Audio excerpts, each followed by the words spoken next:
ഗോവയിൽ വന്നിട്ട് എന്താ മിസ് ചെയ്യുന്നത്? കേരളത്തിൽ എന്താ ഇവിടെ മിസ് ചെയ്യുന്നത്? ഗോവയിൽ വന്നിട്ട് എന്താ മിസ് ചെയ്യുന്നത്? മദാമോരെ കണ്ടില്ലേ? സ്മിത, ഗോവ എങ്ങനെ? ഗോവ അടിപൊളിയല്ലേ, സൂപ്പർ. ഗോവയിൽ വന്നിട്ട് എന്താ മിസ് ചെയ്യുന്നത്? ഗോവയിൽ വന്നിട്ട് ഗോവയിൽ വന്നിട്ട് എന്താ ഏറ്റവും മിസ് ചെയ്യുന്നത്? ഗോവയിൽ വന്നിട്ട് എന്താ മിസ് ചെയ്യുന്നതെന്ന് ചോദിച്ചാൽ, ഗോവ എന്നുള്ള സ്ഥലത്തെത്തിയപ്പോൾ എൻ്റെ സ്വന്തം നാട് നാദാപുരം മിസ് ചെയ്യുന്നു. ഗോവയിൽ വന്നിട്ട് വീട്ടിലെ ഫുഡ്. കല്യാണം.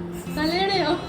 ഇവിടെ എന്താ മിസ് ചെയ്യുന്നത്? മിസ് ചെയ്യുന്ന വെച്ചാൽ എനിക്ക് എൻ്റെ നാടാണ് മിസ് ചെയ്യുന്നത്. എൻ്റെ നാട്ടിൻ്റെ ഭംഗി ഗോവയിൽ ഇല്ല എന്നാണ് ഞാൻ മനസ്സിലാക്കുന്നത്. ഗോവയിൽ വന്നിട്ട് എങ്ങനെ? അടിപൊളിയാണോ? ഇവിടെ എന്താ മിസ് ചെയ്യുന്നത്? നാട്ടിലുള്ള എന്താ ഇവിടെ മിസ് ചെയ്യുന്നത്?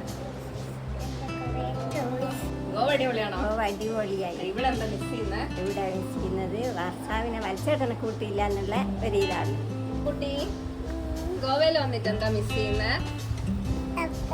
അപ്പന് മിസ് ചെയ്യുന്നുണ്ടാ? ഹലോ, ഗോവയിൽ വന്നിട്ട് എന്താ മിസ് ചെയ്യുന്നത്? കേരളത്തിൽ എന്താ ഇവിടെ മിസ് ചെയ്യുന്നത്? കറണ്ട് ഇല്ല രാവിലെ മുതലേ, ഫോണിൽ ചാർജ് ഇല്ല. എന്നുള്ള ഭയങ്കര പ്രശ്നം. പോവാൻ റെഡിയായോ? യെസ്. ഗോവയിൽ വന്നിട്ട് എന്താ മിസ് ചെയ്യുന്നത്? കേരളത്തിൽ എന്തെങ്കിലും ഇവിടെ മിസ് ചെയ്യുന്നുണ്ടോ? വീട്. ഗോവ അടിപൊളിയാണോ? സൂപ്പർ പറ. എന്താ മിസ് ചെയ്യുന്നേ? അമ്മൂനെ അമ്മീനെ പറ. ഗോവയിൽ വന്നിട്ട് എന്താ മിസ് ചെയ്യുന്നത്? ഗോവയിൽ വന്നിട്ട് കാര്യമായിട്ടൊന്നും മിസ്സാകുന്നില്ല, എല്ലാം കിട്ടുന്നുണ്ടെന്നുള്ളതാണ്. പിന്നെ എനിക്ക് നാട് കുറച്ച് മിസ്സാകുന്നുള്ള സത്യമാണ്.